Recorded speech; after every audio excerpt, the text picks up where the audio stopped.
All right. Good morning to you all. I hope you guys can hear me okay.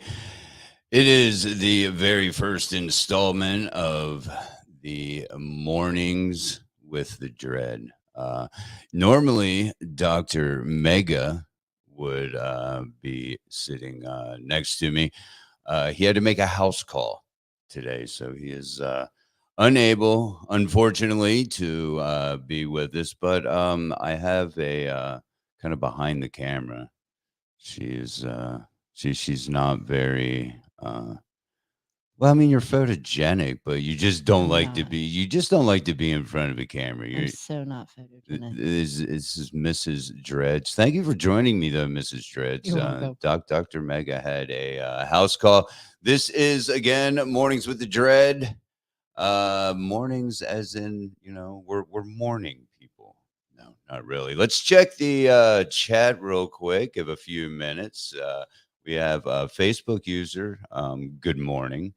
Mr. Nanners is here. He loves the opening segment there.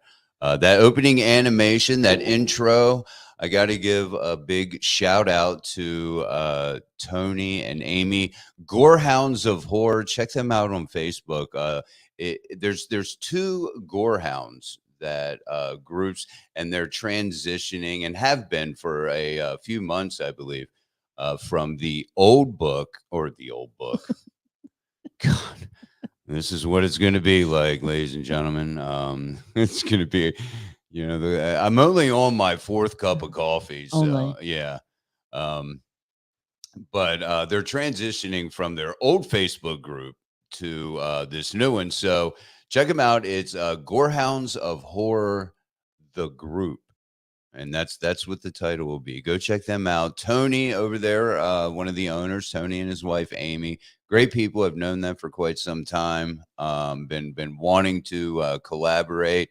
Night of the Living Dreads and Gorehounds for quite some time. That may be in the future. Who knows? We have, he's got big plans for Gorehounds. So go check them out. Give them a like. Tell them Otis sent you. I don't know what that'll do.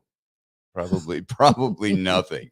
Another Facebook user. Good morning. Just hey, let me know who the hell you are, Facebook user, because it's not coming through on my end as far as who you are. Um, but to get some more of the formalities out of the way, this will you can always check this live stream out if you're not able to be here live and you want to look at my mug and whatever guests that we, have on in future shows, you can do that over at the YouTube channel. Just go in there and put Night of the Living Dreads, as you see on the screen, no A in Dreads. And, you can watch all those. You can watch all of our, past episodes that we did. And as well as if you want to just listen to the audio, that will also be available as well. And you can go and check all the audio versions of the podcast we've done over the years, numerous co-hosts, great guests over the years, and hopefully it will turn out that same way this time. But go to nightlivingdreads.com right underneath me right there. So we still got some, people coming in. It's early. A lot of people are working, and that's why I think it's a good thing to have, the audio version as well. Don't you think? I think. You do? Good night. You haven't had any coffee, have you? No, I haven't. Mm. This is a pretty fancy looking mug. Check that out. Don't mind all the coffee stains on the bottom there, but yes. Hey, if you would like a mug like that, you just you DM Coffee me. stains and all. Coffee stains and all. No, I promise you'll get a mug that won't have coffee stains on it. Thank you for pointing that out, Mrs. Dredds, because some people may not want the coffee stains. They may want to put them there themselves. But for those who are not familiar with kind of, how this show kind of goes, the regular NLD podcast and I Live in Dress podcast, this is kind of, a little bit different. We want to have kind of a morning show vibe, a lot of laughs, just start you off on the right foot. And when it comes to, some laughs, there's no better place on the internet than the Smoking Gun website. You got that right. There's some really funny stuff there. So to give you a little rundown on the, I guess you would say itinerary, is that right? Yeah. Man, I sound pretty damn smart this morning. It's all that caffeine. It is. Yeah, to give you a little rundown on what's going to happen the next hour or so, we're going to talk some. We got a little bit of horror news. Kind of related to the cocaine bear, but now there's a cocaine shark. Yeah.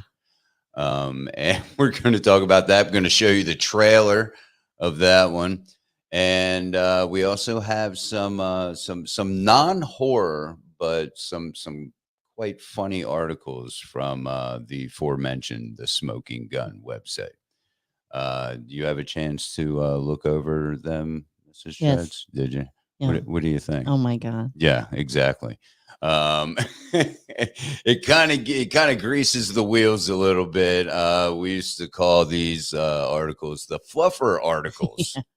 I'm sure everyone knows probably what a fluffer is in the good old porn industry. So this kind of gets us going, gets the blood flowing. And we have a guest, and I wasn't sure if we were going to have a guest. That's why I didn't say anything or repost. But at the last minute, we got a guest that's coming on. What do you think about that? I can't see him. You can't see him. I can't see it. I mean, you could if you like to be on camera, No. but yeah, exactly. No. You don't want to be on camera, so you're not going to be able to see him. And he is part of quite a few indie projects, and Mr. Michael McGlynn. And for those who don't know him, Elvira on the Run, he played Jax in that. He is also in more of the Elvira saga. We're going to talk more about Elvira, that project, other projects that Michael is involved in here in about 20 minutes or so.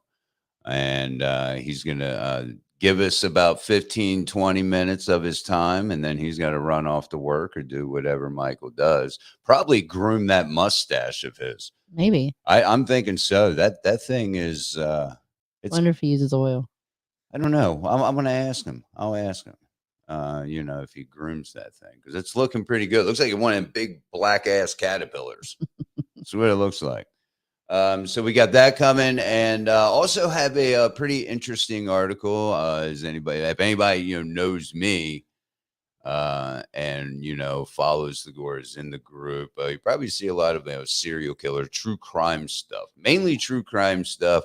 Facebook's weird about serial killers and putting that kind of stuff up. You notice that? Yeah. I was getting nabbed for funny memes about Jeffrey Dahmer, and Facebook nabbed me. Crazy. So you got to watch that. But true crime, true crime cases that, a lot of people don't know about, that don't make national news, and national headlines. Those are the ones that are interesting, and those are just as demented and sick as some of the bigger names, sometimes even more brutal than some of your more known cases. Wouldn't you think, Jody? I think so. You do? I think so. And the fact, too, that what makes them even worse is they've never been caught. Right. Yeah. There's so many cold cases out there, and we're going to go through after we get done talking with Michael. We're going to go through 11 current serial killers that are out there, and then we're talking 2023. A lot of them, as you mentioned, have never been caught. I think there might be one on the list, or it could have been another list that I came across. One on the list that actually they know the name of the guy. Yeah, they just can't find him. They just can't find him. Yeah. So that's going to be an interesting topic there, I think, discussion piece. How come you don't have coffee, Mrs. Dreads? I just didn't get any. Drinking a Powerade. I'm drinking a Powerade. Did you have a hard night last night? Were you out partying? I worked. You worked? Yeah. I had a hard night too. Yeah, I know. It's so hard.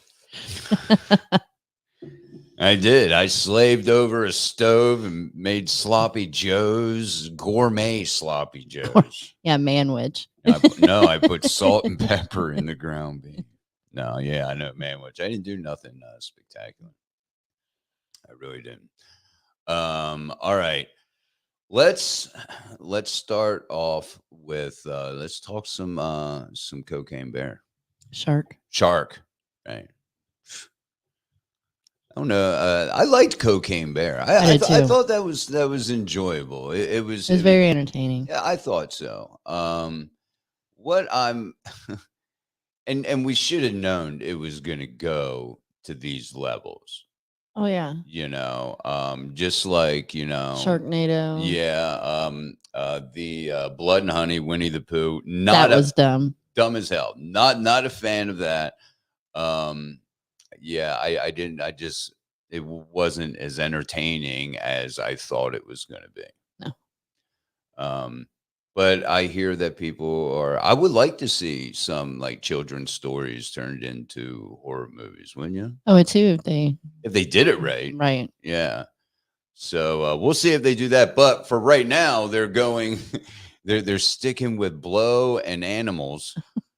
Let's actually go and let's watch the trailer here. Let's see what happens. All right. We're gonna watch this trailer. This is gonna be good. Oh, whoops! What'd I do there? There we go.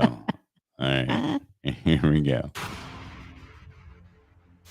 I was working for a kingpin named Garisco. Tons of mafia and drug money fueling his big campaign, HT25. The serum started failing, resulting in freaks of nature, horrible creatures created by its side effects. There's been a change of plans. Change of plans? Because of the lab explosion? Missing test animals? We had an accident at the lab, an explosion. The remaining specimens were either destroyed in the explosion or escaped.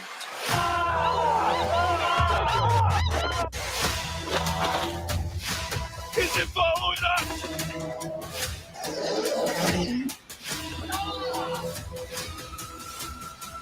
I think I saw something in the water. I think it was a shark. All right. Not sure what to think about that. Really not. Did you watch it, Mrs. Dreads? What, the trailer? Yeah. Yeah, I'd watch it. Would you? Yeah. I mean, because of the outlandishness of it. Just because it's dumb. It's probably like the same reason that we watch, like B movies and such. Not all B movies. Well, I mean, I'm not saying dumb. They're entertaining. Yeah. Mr. Nanners says, nope. What was that a nope for? Watching it, or was there technical difficulties? Yeah, I watch, some dumb stuff. We've watched some really bad stuff. A lot of dumb movies. Some of them are entertaining. The acting is so bad, or the movie is so bad that you almost want to watch to see if it can get any worse. Like Lamageddon. Lamageddon is a perfect example. It's the worst movie ever. Yeah, but it is funny, and you laugh when you think of that movie because at some level it was entertaining, right? So, and I tortured you guys, made you sit through it. Cocaine Shark looks like garbage, and I couldn't agree more, Mr. Nanners. I believe it does. Cocaine Bear, I was intrigued. Cocaine Bear, the trailer looked better than than this one, than this trailer. Cocaine Bear was good. I I liked enjoyed it. Yeah, It was entertaining. It was a very entertaining movie. right. The reason that we are bringing this up is because the film is set to receive a DVD and VOD, of course, I video would on not demand pay. release on July 11th. If it's free streaming, I'd watch it. I would not pay to watch it. Yeah, I'm not going to pay to watch this. No, not at all. So that was the main reason I brought that up, was in case anybody's intrigued and really wants to go see it or pay to see it. We unfortunately paid to see Winnie the Pooh, Blood and Honey. Not a good. That's one of No. those ones we got it through Amazon, I think. Prime. It was Prime. And that was one of those ones where it's like, man, can I get my money back? Is there a refund policy? Because that one was garbage. I did not like that. I didn't either. Yeah. And I hated it even more that I paid for it. Now we're going to get into a little bit of some non-horror articles. Have you ever hit anybody with a piece of food, Jody? Like, have you ever been so mad at somebody, whether a sibling or not, that you took and actually hit them with food? Probably. I don't remember, but I probably have. My mom threw a pork chop sandwich at my dad. Really? Yeah. Sandwich, plate, and all. What, the plate and all? Yeah. Well, that's a good segue. And let me get my old people glasses out here so I can see. And why is it every time we do these articles, Florida is like centralized for all the retarded stuff that happens? I'm not sure. I'm gonna have to ask my sister. She lives down there in Florida. That explains it. Sorry, Tanya. It's all right. I'm sure she wouldn't expect any different. But yes, you're right. A Florida man is facing a domestic battery charge for allegedly twice striking his girlfriend in the face with a steak, blows that left the victim with seasoning on her cheek. That's what cracks me up. There's no bruises. There's no red mark. It's just seasoning. Yeah, it's just seasoning. He seasoned her cheek. Right. Cops say Joshua Dumar, or Dumar, or whatever is probably what he should be called. Here, I have a picture of Joshua here. Here he is. There's Joshua. This is the attacker. He 29-year-old victim. Him and Josh and this 29-year-old victim were arguing Sunday night. Pinellas Park residence when the attack occurred. At one point, the woman locked Josh out of the home, but later let him back in. That was her first mistake. So what are they doing just letting these steaks sit around? I'm guessing it was in, they were kind of, getting ready to cook. Maybe they had patched things up. That's why she let him back in. And then and then he smacks her with a steak. And then he snaps and grabs the first thing. I mean, I guess it could have been worse. Yep. Could have been a lot worse. According to the arrest affidavit, the woman was lying on the couch when Josh picked up a steak and smacked the victim 2 times on the left cheek, leaving seasoning from the steak on the victim's cheek. Poor baby. Yeah. Get a paper towel, wipe it off. The battery, a sheriff's deputy noted, was captured on the Ring camera. That would be hilarious. I would love to see this. I mean, I'm not advocating violence, but come on, that's like America's Funniest Home Video shit right there. Just watch him walk up and just smack her in the cheek a couple times with a steak. Let's see. He was arrested for domestic battery, which he should be, and booked into the county jail on a misdemeanor rap. He was let out. It looks like he was let out. Well, this says yesterday, but This article goes back about a week, actually last Tuesday. The judge ordered Josh to have no contact with the victim. His rap sheet includes convictions for DUI, possession of cocaine, and pot. That explains it. Maybe he's hanging out with the shark and the bear and got a little. Got this one right here. All right. This will bring back memories of Pee Wee Herman, I guess. Pro tip: considering some indecent exposure, make sure to leave your Bluetooth speaker at home. What the hell would make him think that it was okay to hook up porn to a Bluetooth speaker sitting at a apartment pool? Did she eat the steak? It does not say. Mr. Nanders is wondering if the steak went to waste. She fried it up afterwards? Yeah, afterwards she wiped the seasoning off. Probably had to re-season. Now that's blasphemy right there. Had to re-season the steak. So quite possibly, maybe she did. I mean, waste not, want not. That's what I would say.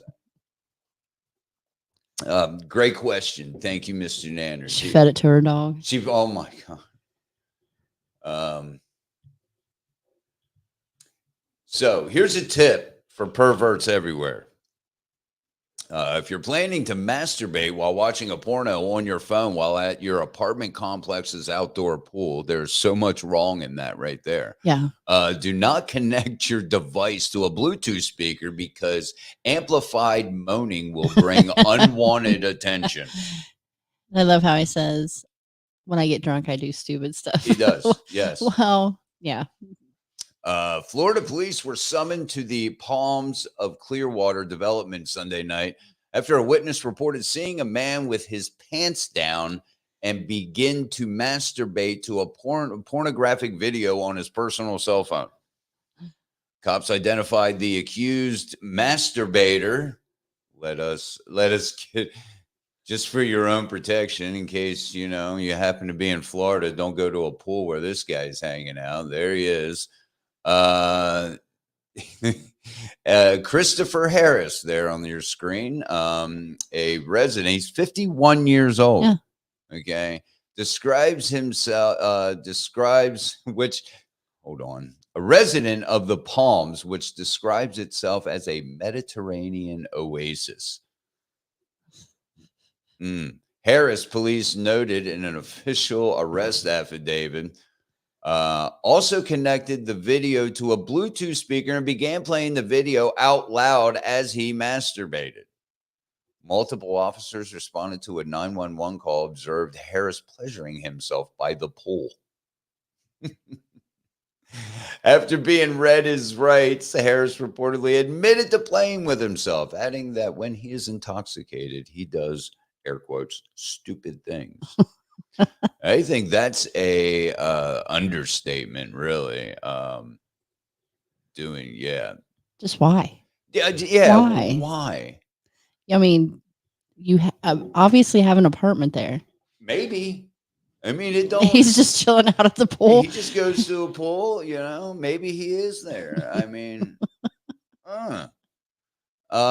he just sneaks in. he sneaks. Yeah, he pool hops, and he was arrested, obviously, for exposure of sexual organs, a misdemeanor. He was arrested or released from the county jail Monday night on an OR. That's why Florida's fucked up. Yeah. That place, man. An OR. Yeah. They let everybody out on an OR. Guy slaps a chick with a steak. They let her out. Yeah. Let him out. Now, he masturbates in a pool. Yeah. Let him out. Let him out. Who cares? They must be really overcrowded. Unreal. All right. We'll fly through this one real quick.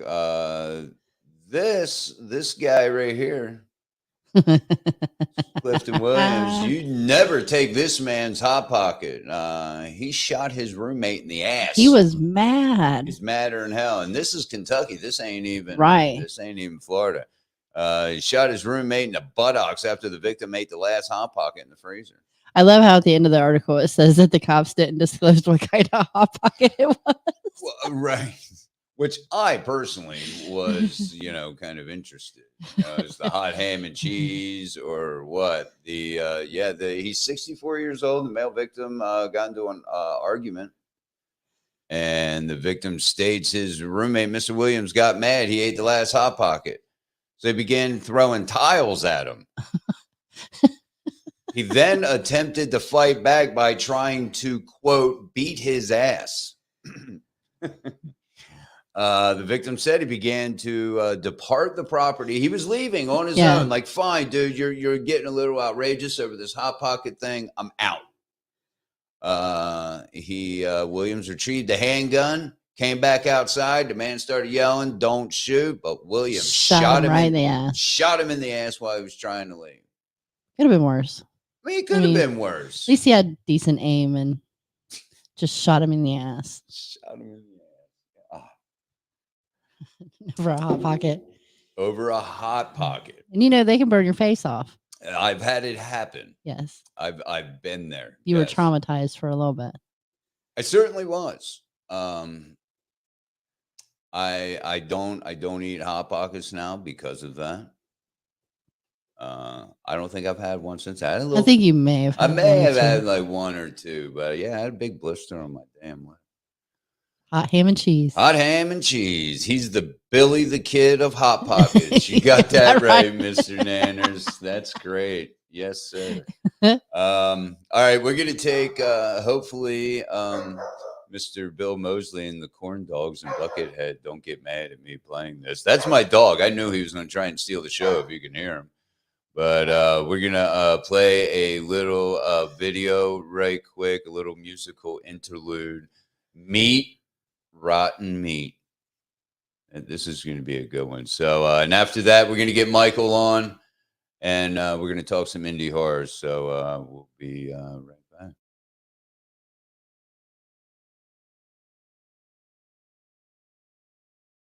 You ready? 1, 2. What comes after 2? Oh, yeah. Time to get on the old polyester pants. Oil up them shoes. Put some lard on my hair. Make me smell good. Get that crown of flies. That always attracts a girl. Get out on the old barn floor and do my personal favorite. It's called Meat, Rotten Meat.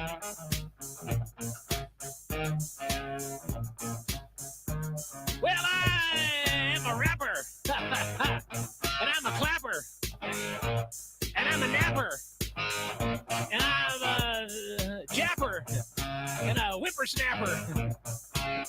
And a crapper. And I like meat, rotten meat. Well, I eat fish, and I made a wish, and I ate it out of a dish. 'Cause I got a rap in me, and I'm as big as corn. And I was out there with the haystacks, and I was out there with the half tracks, and I was out there with the anthrax. And I was out there with the thumbtacks. And I was out there with the pole tacks. And I was out there with the dirty max. And I was out there with the chili wax. And meat, rotten meat. And I had some corn just the other morning. So when I was born. And I was newly shorn. And it's no time to mourn, 'cause I'm forlorn. And from the planet Zorn. Meat, rotten meat.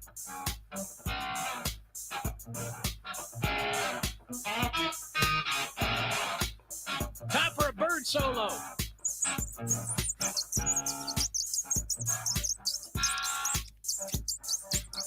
You guys get your money's worth there? Little peckerhead got me now. Hey.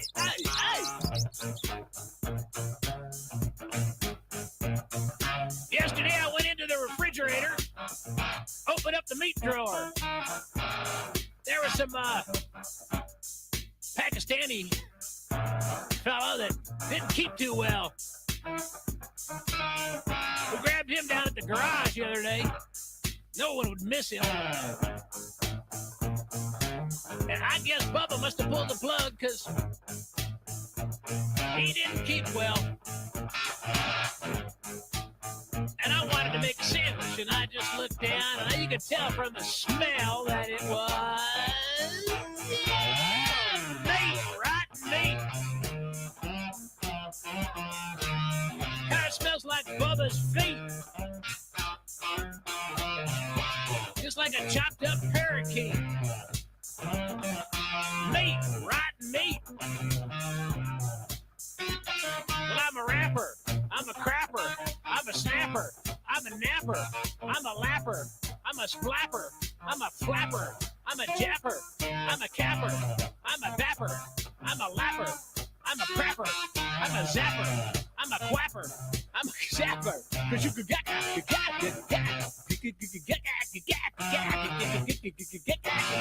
Meat, rotten meat. Come on out and move your feet to meat, rotten meat. Come on, baby, get off that seat. Meat, rotten meat. Come on, shake it. Oh, bacon, meat, rotten meat. God, that smells so good. Yeah, I like it.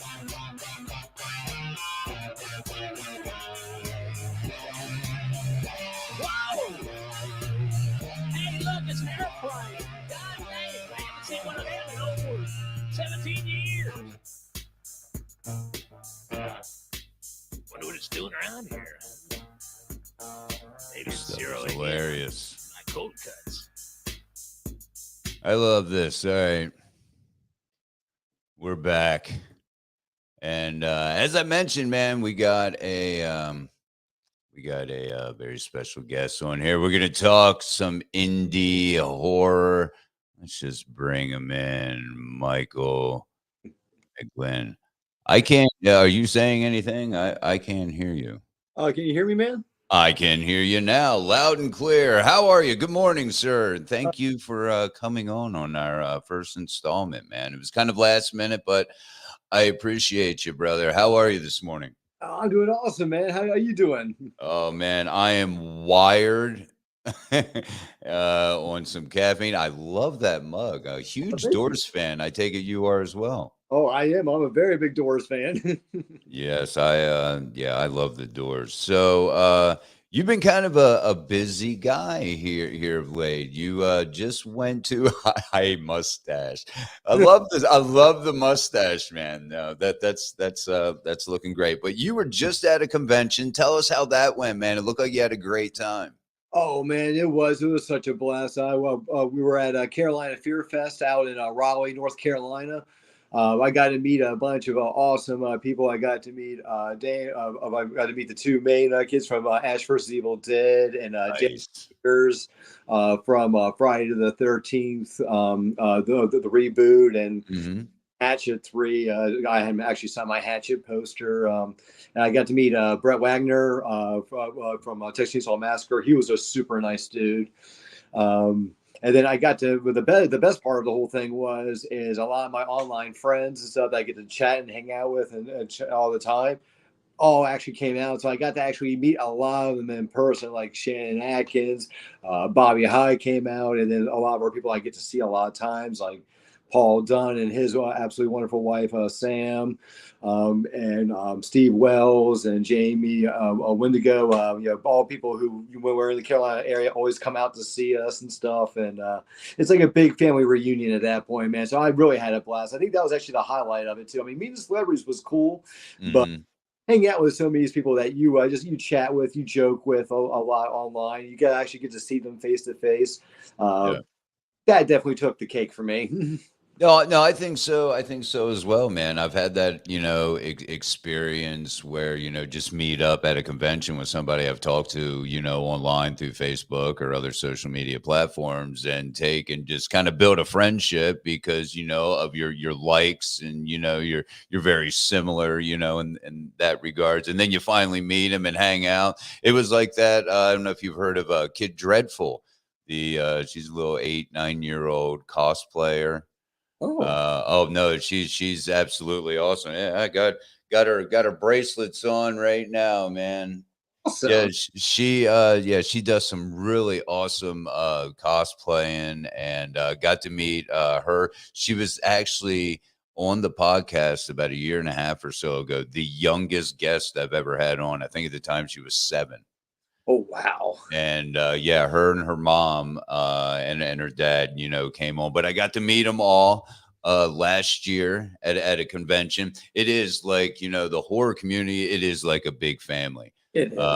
and you really don't see that in any other genre of movie. Maybe I'm just being showing favoritism, but I believe that all in all. Oh no, and I would agree. Like, and honestly, I'm not even being biased, because I'm in the indie horror community or anything like that. Like before, I was in the indie horror community. My wife and I, as you could probably see and tell by my background, we're also diehard comic book fans. So we used to go to a boatload of Comic Cons. One of the big differences, and I have no problem. I'll speak very freely on this. One of the big differences I can tell you point blank between the horror cons and the Comic Cons. And don't get me wrong, there's nothing wrong with either one of them, but at the Comic Cons, it really is more like a business transaction. Like, like it meets factory line work. You're waiting in long lines, you meet your celebrity, and there's nothing wrong with the celebrities either. It's just the lines are just so horrendously long that it becomes like that, like, hi, shake a hand, sign your autograph. Okay, thank you so much. You want a quick photo? Snap. All right, have a good one. Next. Right. When you go to the horror community, and with the celebrities, it's kind of more like they stop, they talk to you, like whoever it is in Absolutely. the sign. A lot of times, a good vast majority of them, they'll sit there and they will tell you a story about something that happened about whatever that piece that is. And it's not even just the small ones, because I found this out a couple of years ago when I met Robert England. His line was very long too, and the security people working that it was at Monster Mania, like I think it was like 2 or 3 years ago. So if any of the security personnel from Monster Mania at Huntsville, Maryland is watching this, y'all were awesome. Y'all did a great job. But they were just a lot of fun. They were constantly going through it online, guys. I know it's taking forever, and you're gonna probably see Robert talking to the guy in front of you for like 15 minutes. Yeah. Upset, he's gonna do the exact same thing for you as well. And they weren't wrong. I mean, he just wants to sit there and just tell you some fun stories, something behind the scenes. So just it makes it that much more special. And a lot of it is the fans too. This is the one area I tell people it gets just a little ugly in. And this is not good. And this doesn't go for all cases, of course, but I've just noticed an abundance more when I try to chat with people in the Comic Con lines. It almost feels more like a competition. Like, oh, where are you getting him sign? Oh, I'm having him sign this. Oh, well, I'm having him sign this, and that. Because Always trying to one up you, exactly. or something. Well, versus when I'm in a line of the horror community, like, oh, you get him to sign or her to sign. I'm like, oh, I'm gonna have him sign this, and they're like, oh, that is so cool. Where'd you get that? I gotta know. Where'd you get that? Oh, I'm having to sign this. Oh my god, I love that one. That is such a great one. Yeah. That was also another big difference I saw between the two. And like I said, it's no reflection on the celebrities or the cons. It's just partially the way it's structured versus the populace of how many people are trying to get in there and stuff. They have to do what makes it work. I just find the horror cons to be that much more personable and, like we were just saying, more family oriented. Mm-hmm. No, I agree. I couldn't agree more. I've had little fun personal moments with Bill Moseley, who was singing that the corn bugs. Actually, him and my son, we had just got back from seeing him. I got him to sign a Fangoria magazine that has the Devil's Rejects on it. He signed it. Got a picture with him. We're walking by, nobody's at his table. My son turns around and looks at him, and he just holds up a cookie And he just shakes his head like this, just something fun. We call it the cookie moment with Otis B. Driftwood, But no, yeah, I couldn't agree. There's not a whole lot I can elaborate on what you said, because that's exactly true. It's not just here, take a picture, boom, out. Yeah, Mrs. Dred, she, had a small conversation about, her favorite, movie that Kane Hodder was in when she met Kane Hodder. And, she's a Hatchet fan, and To my favorite series. yeah, she's a big, and he said that he had more fun playing that because he got to, do that character from the beginning, unlike in the Friday the 13th, where, he came in much, much later. So, all right, speaking of movies, man, let's talk about some projects you're in. Of course, Helvira on the Run. I got my DVD sitting in the room there, and it's great, man. How much fun was it to make that? Because if anybody gets the DVD, the Blu-ray, you're going to see some behind the scenes, some little blunder reels and whatnot. It looked like it was a blast to make, and it's a fun watch, so it had to be fun making it. Tell us a little bit about that. Oh, it was. I mean, what really attracted me to that project from the very get-go was it was something just so different than everything. I mean, and it's not just, oh, well, it's clownly. That's not that different. It's like, no, it goes deeper than that. It's a clownly horror film. But here's the funniest thing, though: there were no deaths in the film, Right.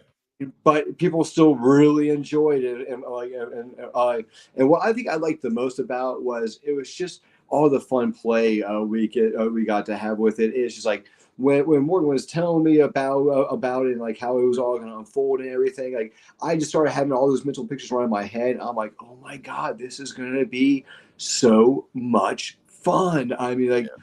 I mean, and then my only problem I had that but beforehand is like I didn't know sushi yet. I mean, I was like, I know her and I are going to be working a lot together, but I've never worked with her before. Her and I are going to be in a lot of scenes together. Like, are we going to mesh? Are we going to have chemistry? And I can honestly say all those worries were put to rest on day one. Her and I just really hit it off really well. We had like a lot of things in common, both being just big, giant animal lovers. We liked a lot of the same kind of music, enjoyed a lot of the same horror films. She was telling me all about her boyfriend. I was telling her all about my wife and all like the things that we love about them, all the things we want to strangle them about. So, sometimes. Oh yeah. I'm sure the lists are long on both sides. Oh, and it's just it just the comfort level came so quick and so swiftly that it was like, man, yeah, like I'm so ready to get down, on this film. Let's totally do this. We got this, and yeah, like I couldn't have asked for like a better a person to work alongside with on that one. I mean, the way she brought her character to life and the way I had to play off it, like it meshed and it was so easy to do. It felt like it was just kind of like I let her zaniness just take the lead, and I just followed her along the journey on that one a nice little bit. But no, I mean I couldn't. There's not one bad thing about that project. I can say it was so much fun from start to finish. I mean. That's awesome. Yeah, and now we have the Helvira's Haunted Asylum of Horror. That Indiegogo project, I think, is scheduled this week, the 1st of June. Yeah, June 1st. This is also you are also in this. Yours truly is in this. I'm playing Dave the Stoner. No, not really a far fetch, I guess, from not a whole lot of acting going into that one, but I'm super excited. And I got so excited because this will be my first in front of the camera acting, gig. And I'm so proud to be a part of this Helvira, saga. And good morning, Facebook user. I'm not sure who you are. It's just coming up Facebook user, but watching the behind the scenes or the little blooper reel on the Elvira on the Run DVD, it really got me pumped to take, and I couldn't wait. I got so anxious. I'm like, man, I just want to be on set and film and do this like right now. I mean, to anyone who's watching who might be thinking about contributing, like, like who even liked the first one, bear in mind the first one, we can only get a few select people together. For this one, we plan on bringing everyone together. Everyone's going to be on set together. Everyone's going to be working together. So it's going to be that much more special now. I mean, not that the first one wasn't special. It was definitely special. But I mean, when you can get everyone who was a part of that first one and actually bring them all together on set to actually work and mesh to each other and not have to do it via long distance. I can always see that much more crazy fun things. If anyone followed our podcast that we were all doing together, matter of fact, as well yours, as a matter of fact, you'll actually see we were having a lot of fun with each other. And, that's just being casual. We're not even on set yet. When you go on set, it's like your energy level goes up here. My immaturity level kind of follows it a little bit. Well, that makes it fun. It makes it fun. You got to, to have that, there's that joking around, that kidding, just that good banter, because it is work. And I guess sometimes it kind of doesn't feel like it because you have so much fun. But speaking of having fun on, sets, you're in some other projects as well, Slasher Nurse. Tell us all the other stuff that you're getting into outside of Elvira while we got you. I want to give you a chance to take them, promote. I know Slasher Nurse I mentioned, a bunch of fun stuff coming. Oh yeah, another great project I just wrapped up filming on 2 weekends ago. It's called Coffin Tooth by Matt Cloud. First time working with him, he was absolutely amazing. His entire cast and his crew were absolutely just so much fun. I had a blast. I mean, there was not one bad thing I could say about that one. It was just great across the board. Matt was wonderful to work with. I love his vision. It was just absolutely phenomenal. I also will be after I finish up Slashers, I will go back and I will finish up my last bit of filming for Little Red Rosie with Matt Burns. And also around that same time, there was a horror anthology I did that should be coming out called Head on the Writer's Block. Which also is a Matt Burns and Todd Martin written project. 3 short horror stories. I'm actually in one of the mains and one of the horror shorts. So you can definitely check that one out too. I'm sure I'll have something else to announce here somewhere down the pike. But right now I'm just getting ready to start the Slasher Nurse. We actually begin filming in 6 days. We will actually break our first filming ground for that. That's awesome. That Indiegogo, that campaign, boy, it was unbelievable watching it every day. It's like, wow, they jumped up 3,000 like in a day or something. It's like, man, now we're close to this amount, that amount. How did you and Dave Kerr, right? Yep. You and Dave, how did that make you guys feel? Because this is a Slasher 15 production. Yeah, we were beyond shocked. I mean, like anyone who's watching any of our Facebook live feeds, we say it all the time, like, oh, we just can't believe this. But the fact is, I know it sounds like we're being corny, it sounds like we're being cliche, but the fact of the matter is, it is true. This was something that we wanted to just do because we do, like, as you probably, some of us probably saw, we announced another film we'll be doing next year, Awfully Strange Night. But we realized to make that film happen, there were a lot of locations we had to find and lock in and get schedulings. It was going to take a while to get it done. And we really wanted to do something. So we're like, and originally we weren't even going to do an Indiegogo at all. We were just like, we'll do weekends. We just want to reboot the first film because it was Dave's first film. He didn't have the crew that he has now. He didn't have all the wonderful and talented people that he's gotten to work with since then. Now all ready to work with him again. So that was all like big factors. So just that alone. But then he's like, you know what? Fine, we'll do a crowdfunder. And he didn't even tell me about it. I'm not even kidding you. He told me about the crowdfunder. Literally, I think it was probably about 2 hours before he dropped it. It's like, yep, Wow. let's get cracking. And I've told everyone on live too. I thought like, all right, we'll probably get 10,000. We'll get some good special effects. If we're lucky, a cool location in there. If we're really lucky, like on the high end, maybe 15 to 20. And to be going to hit over 50,000 now. Yeah, no, I wouldn't have believed it. I mean, it even went from great. Now it was originally just supposed to be a quiet project that, hey, as long as it's better than the first two Slasher Nurses, then, we did a good job. To now, unfortunately, great. We got to make something that's better than Go Away and better than Bloody Summer Camp now. Right. Yeah. Or work. That was completely amazing, man, to see the support and all the help that crowdfunding brought in, man. That's so awesome to see, indie horror filmmakers, be able to get that kind of support, because they're pouring their heart and soul into it. I mean, that's probably Dave's dream. I don't know if you do any directing or anything. Oh no, I haven't done any directing yet. Just producing and acting right now.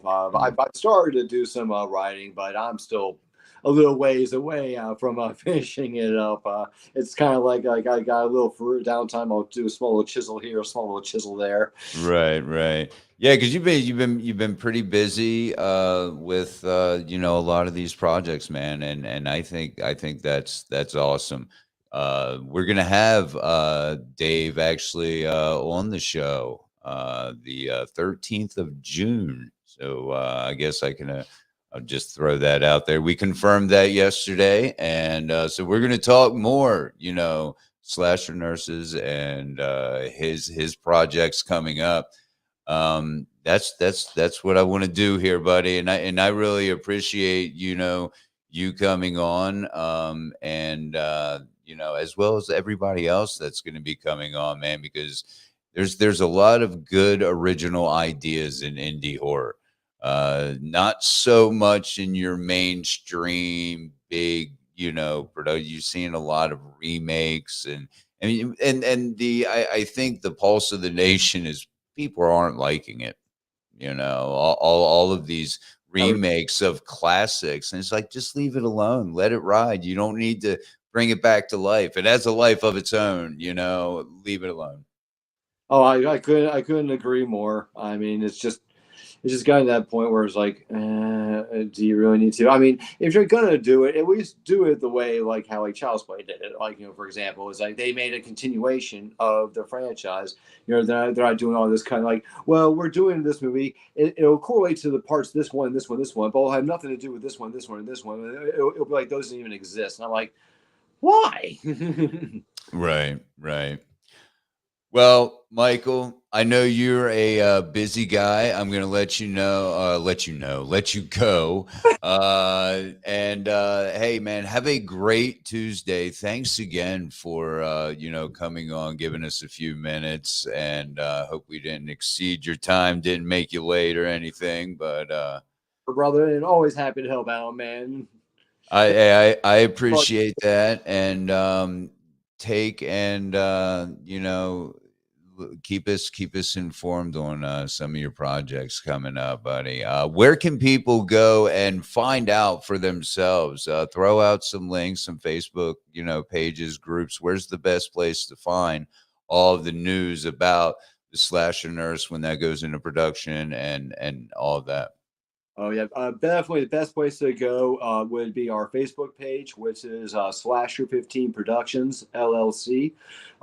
Just go and join that one. We give all of our updates on all of our films, whether it's premieres from our previous film, if we got distribution, or if our movies are available on some of our streaming sites. So we will even let you know, hey, we're holding some open auditions. You know, who knows? Maybe you might be that next member of our family. There you go. I mean, who would have thought that I would be a member of the Helvira family? I never seen that coming in a million years. I just trying to help out and do a little voiceover. And next thing you know, I have a character, and I couldn't be more excited. So definitely, yes, Slasher 15 Productions LLC. Is that the entire name? Yep, it sure is. All right. Go check them out, everyone. And Michael, have a good day, brother, and thank you so much. When I'll get you the YouTube link for this when it's all said and done. You have a wonderful day, my friend. Oh, thank you so much, brother. You take care, man. Yes, sir. All right, Michael, man, thank you so much. That was awesome. So you guys, it's gonna get even better.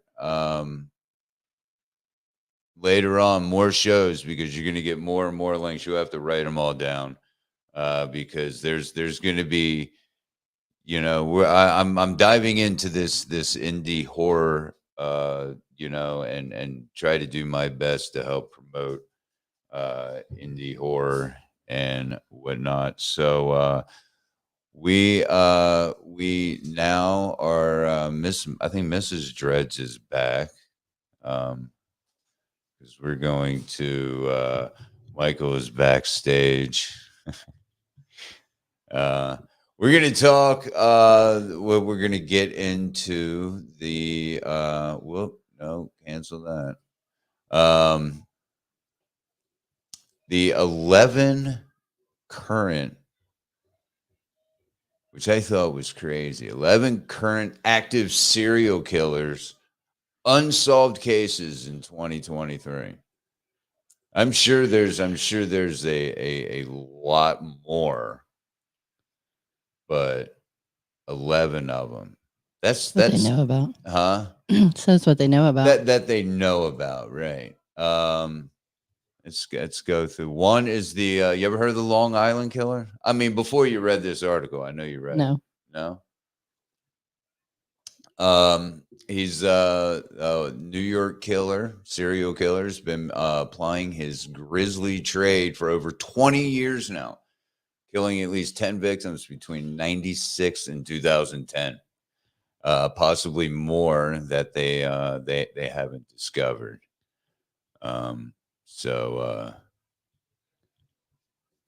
Let's see here. He was dubbed the Long Island serial killer, or the Craigslist Ripper. Have you heard of that one? I've heard of that one. There was a Craigslist killer or something like that. But the extent of those unsolved crimes is still unknown. He targeted prostitutes. They always do that. Because the prostitutes they take and they slip between the cracks. Cops don't pour a whole lot of effort into finding a missing prostitute, unlike they would if there was a missing 6-year-old kid or a missing well-to-do person, which maybe the prostitute is well-to-do. Maybe she's good at her craft. Who knows? It was only after authorities accidentally stumbled upon human remains while searching a missing sex worker. Several suspects were soon identified, but none of them with any conclusive ties to the 10 victims were found. It's theorized that the killer possibly has a law enforcement background, judging by how he's managed to elude capture for so long. Well, he knows his craft, I guess. That's 2 of them on there that are linked to the police. Are there? Yeah. I like to go into this blind. So I didn't even. So you're just read going by the cuff of your pants. cuff of my pants. That didn't even make sense. It didn't. What are you talking about? I was just putting like This is why stuff together. Yeah, this is why you need to drink coffee before you come back on the show. The Jeff Davis 8 killers. Is this like the DC 5, the Dave Clark 5? That's the name of the place. Yeah. Between 2005 and 2009, the bodies of 8 women between the ages of 17 and 30 were found dumped in the swamps of Jefferson Davis Parish near Jennings, Louisiana. Aren't they the ones that were the informants? Huh? Oh, that's right. You haven't read this article. So No, I don't know. I don't read this stuff. Did you read any of the articles? I read the smoking gun articles. I read those. And just to hold up that I'm true, I'm not even reading the comments. Give me a minute here. They're like DoorDash for serial killers. Especially when you post on Craigslist. I know. Let's see. Interestingly, the victims had several things in common. Several of them knew each other. One pair of victims, even being cousins. Yeah. Perhaps more bizarrely was that all of the victims acted as police informants, several of whom actually reported on other Jeff Davis victims before their own murders. Yeah, they're thinking that one might be an inside job too. That's kind of what it sounds like. They're reporting somebody that may be involved in the system. Is that what you're saying? Yeah, they're saying that they think the police had something to do with that one too. So then they just picked them off so they couldn't, kind of like the whole, I guess, Hillary Clinton thing. I don't know, where, you rat on a Clinton, you end up dead. Today, the case is known as a possible example of police corruption. I did my homework. You did do your homework. I'm impressed. 2019, in October 2019, interest in the case was renewed as a result of Showtime's new documentary on the case. So I don't know what the name of that documentary is, but I'm sure if you put Jeff Davis 8 killers in, you may find something. The West Mesa Bone Collector. Mm-hmm. Now, this one sounds interesting. Wish I would have read it first. In February 2009, a woman out for a walk with her dog discovered what she believed to be human bones on a mesa near Albuquerque, New Mexico. Then they found a crap ton of bones. A crap ton? How big is a crap ton? I don't know. How big is a shit ton? Somebody in the chat wants to Google that. See how big a shit ton is. Police soon investigated, and to their shock, they subsequently discovered the remains of 11 women in total over the same stretch of land. They ranged between the ages of 15 and 32, and were all involved in the sex trade. That, the benefits of being a prostitute, it's not good. How's it a benefit? There's no benefits, There's no benefits of being a prostitute.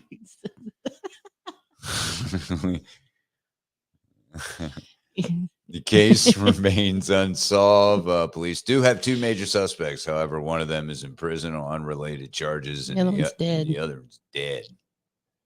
Lorenzo Montoya, you killed my father, lived in a trailer a few miles from where the victims were found, but was killed in 2006 by a sex worker. The irony. And most likely his next victim, the sex worker, killed him. He was going to kill the sex worker, and she took him out. She took him out. Joseph Blee was a known rapist in the area, and when police invaded his home, they found a stash of women's jewelry and underwear. Yeah. Brazil's Rainbow Maniac. Let's see. Over a span of 18 months between 2007 and 2008, the Rainbow Maniac killed 13 people execution style with bullets to the head. Yep. All of them were killed. But tourist park, dumped in nearby bushes with their trousers around their ankles, bend over and smile like a shark. Where do you come up with these puns? That one that one came from an old radio show I used to listen to. One of his victims he beat to death, and his 12th victim was shot a grand total of 12 times. A little bit overkill, huh? A little bit. Oh, man, we're going to skip through some of them. That one, the smiley face killers. 45 college-age males. Yeah, spans over 20 years. Yeah. And spanned over states. 11 different states. Wow. And they say that they think they're linked. They're not sure if they're all linked, Well, but there's always like a smiley face. Right, and they all drowned after getting drunk. Yeah, to make it look like it was a accidental drowning. Yeah, but the kicker is that it happened in 11 different states. Yeah, and they had date rape drugs in their system. Facebook user says he believes that a shit ton is 1,000 pounds. Ooh, that's a lot of shit. Yeah, shit ton. Shit ton of shit. And I thought that I thought that they caught the smiley face. I watched something on them, I believe.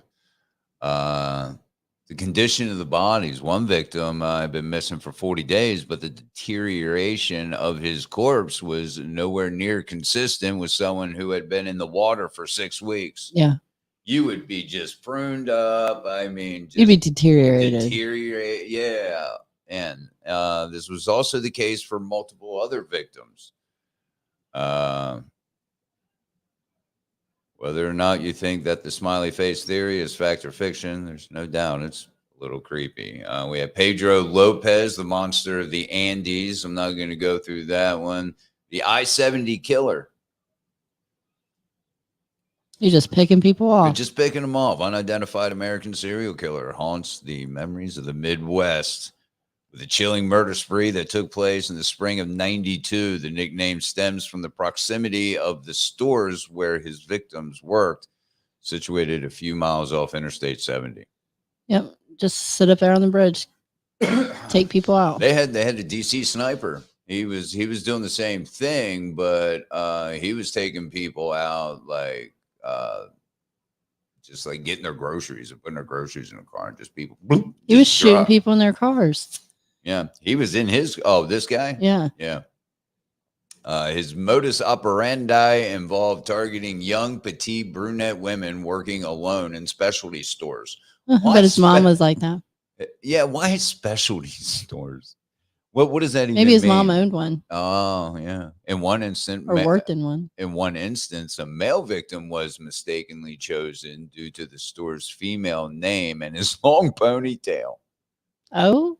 So he mistaked him, I guess, for a female. It began 1992. As I said, it spanned over, 11 states. Are you reading the right? I'm not even reading it all. The case remains open, a grim reminder of the brutal murders that once plagued the region, casting a cold, ominous shadow over the communities that will never forget the lives lost. Oh, my goodness. That's pretty good. The vending machine killer. That's over in Japan. Don't drink Oronamen C. What? Yeah. Oronamen C. It's a drink. If you go to, it was back in 85, but if you happen to be in Hiroshima in 1985, 12 people were killed as a result of paraquat poisoning. Oh. And 35 were seriously injured. I guess somebody was poisoning the drinks in the vending machine. In paraquat, isn't that a fruit? I think. I don't know. But it's poisonous or something. I think it's something. Yeah. Because I think we've heard about that somewhere else too. A Russian serial killer responsible for at least 7 murders between 2004 and 2007. They call him the maniac with doll eyes. Be creepy. It is pretty creepy. He was never caught. And that is going to do it for our list here. And it's going to do it for this here show. Huh? It was a good time. I want to thank everyone for joining in. If we can get bigger people, not bigger people, Oh, why? bigger crowd. Man, we could test everyone's horror knowledge. Let's get more people. Those are a lot harder than what you think. Yeah, some of them are just like duh. Our grandson, 2 years old, would know that. But some of them, it's like, I don't know. I just instantly got a pass. I can't do it. But maybe we can have some fun. We get, if we can pack out this chat room next Tuesday, maybe we can have some fun with some horror trivia. Maybe, I don't know, give away some free NLD swag, something, coffee cup or something. Maybe. I don't know. Maybe. What if I win? You get me. That didn't sound very. Yeah, I didn't like that response. Can I have a redo? Oh my gosh. I'm gonna throw this game. All right. So thank you everyone for hanging out with us, and I hope to see you guys next week. Hope so. Do you? I probably won't be here. You probably won't. The actual co-host may be here. Yeah, Dr. Mega. He should be back. Tim, you better be here. You better be back, Dr. Mega. All right. I'm out.